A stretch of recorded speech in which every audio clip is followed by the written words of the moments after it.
ሚድሮክ ኢንቨስትመንት ግሩፕ ሚድሮክ ለሀገር ሚድሮክ ኢንቨስትመንት ግሩፕ እና ዳሽን ባንክ ያላቸውን ግንኙነት አጠናክረው እንደሚያስቀጥሉ ገልጸዋል።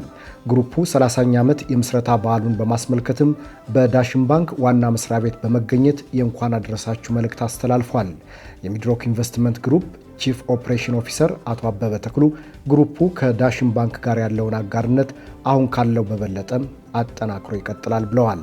ሚድሮክ ትልቅ አቅም ያለው ተቋም ነው ያሉት አቶ አበበ ይህንን አቅሙን የበለጠ ወደ ማህበረሰቡ ለማድረስ ከባንኩ ጋር በጋራ እንሰራለን ያሉት።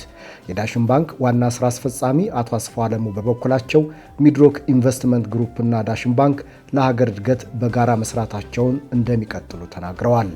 ዳሽን ባንክ ሚድሮክ ኢንቨስትመንት ግሩፕ በሚያከናውናቸው ሁሉን አቀፍ ስራዎች በሙሉ ሁሌም ከጎኑ እንደሚቆም ዋና ስራ አስፈጻሚው አረጋግጠዋል። 30ኛ ዓመት የምስረታ በዓሉን ምክንያት በማድረግ ዳሽን ባንክ ለክቡር ሼህ መሐመድ ሁሴን አሊ አላሙዲና ለሚድሮክ ኢንቨስትመንት ግሩፕ በቅርቡ ልዩ ዕውቅናና ሽልማት መስጠቱ ይታወሳል። ባንኩ ሽልማቱን ለክቡር ሼህ መሐመድ ሁሴን አሊ አላሙዲ ያበረከተው ዳሽን ባንክ በኢትዮጵያ የፋይናንስ ኢንዱስትሪ ውስጥ ገናና ተቋም እንዲሆን ስያሜ ከመስጠት ጀምሮ የባንኩ ምስረታ እውን እንዲሆን ከፍተኛ እገዛ በማድረጋቸው ነው።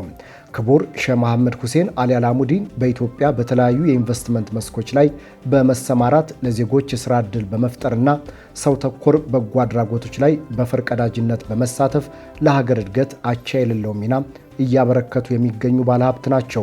ሚድሮክ ኢንቨስትመንት ግሩፕ በማኑፋክቸሪንግ፣ በኮንስትራክሽንና ሪል ስቴት፣ በግብርና፣ በማዕድን፣ በንግድና በሆስፒታሊቲ ዘርፍ በመሰማራት ከ80 ሺህ በላይ ለሚበልጡ ዜጎች የሥራ ዕድል መፍጠር የቻለ ግዙፍ ተቋም ነው።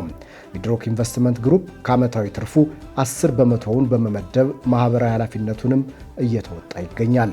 ሚድሮክ ኢንቨስትመንት ግሩፕ የሀገር ሀብት